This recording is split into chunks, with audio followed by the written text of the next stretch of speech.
115 करोड़ का ओवरटाइम घोटाला सामने आया है। 7 मैन पावर कंपनीज ने डकारे 115 करोड़ रुपए। फर्जी बिल बनाकर के सरकारी खजाने में लूट की वारदात को अंजाम दिया गया है। 3000 कर्मचारियों के हॉलीडे पे और बोनस को हड़प लिया गया।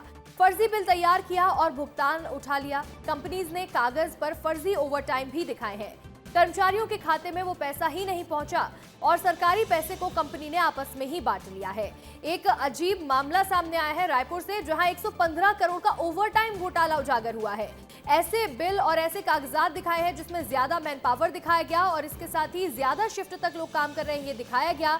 इसके बाद जो पैसे मिले वो कंपनी ने खुद ही अपने पास रख लिए हैं। 115 करोड़ रुपए और 7 मैन पावर कंपनीज ने दिखाए, जिसके बाद फर्जी बिल बना करके सरकारी खजाने से लूट की वारदात को अंजाम दिया है। ये पैसे लूटे और इसके बाद कंपनीज ने आपस में ही बांट लिए।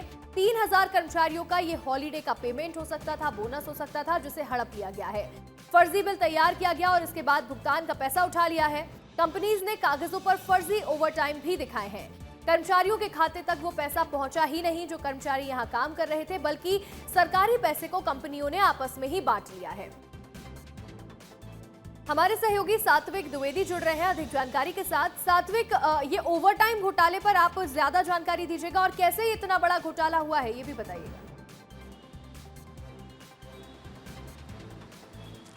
बिल्कुल अंशिका, देखिए 3200 करोड़ शराब घोटाले के बाद ये 115 करोड़ का ओवरटाइम घोटाला उजागर हुआ है, जो कि सबसे बड़ा दूसरा घोटाला यह है पूरे छत्तीसगढ़ का। और सबसे महत्वपूर्ण बात यह है इसमें अंशिका, देखिए कि 7 आरोपी गिरफ्तार हुए और ये ओवरटाइम घोटाला है कि उसके बारे में आपको संक्षेप में बता देता हूँ। ये ओवरटाइम घोटाला है, ये जो 7 लोगों ने अंजाम दिया इस घोटाले को, इसके पीछे जो कहानी है वो काफ़ी दिलचस्प है, आपको मैं बताना चाहूँगा।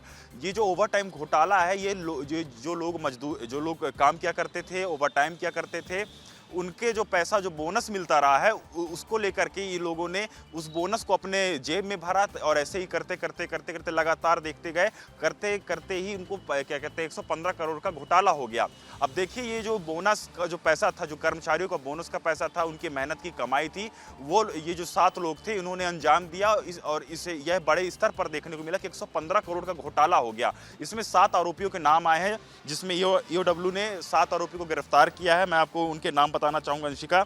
नीरज कुमार चौधरी, अजय लोहिया, अजीत दरबले, अमित प्रभाकर सोलंकी, अमित मित्तल, राजीव द्विवेदी, संजीव जैन। तो देखिए ये जो 7 आरोपी हैं, इन्होंने ही इस घोटाले को अंजाम दिया और ईओडब्ल्यू ने बड़ी कार्रवाई करते हुए इन 7 आरोपियों को गिरफ्तार किया है। अब बड़ी बात यह है अंशिका देखने वाली कि आगे इस घोटाले से जुड़े ऐसी कौन सी खबर आती है जिससे हम विस्तार न्यूज के दर्शकों को जल्दी बता पाएं। लेकिन जो फिलहाल अभी जो 7 आरोपी हैं अभी ईओडब्ल्यू की हिरासत में है, पूछताछ लगातार जारी है। अब आगे देखने वाली बात है कि होगी और इसके बाद ही ये तस्वीर साफ होगी कि आखिर किस तरह से पूरा घोटाला हुआ और कौन कौन इसमें शामिल था। कई बड़े खुलासे हो सकते हैं। सात्विक, अपडेट लेते रहिएगा, आपसे हम भी जुड़ते रहेंगे। फिलहाल जुड़ने के लिए शुक्रिया।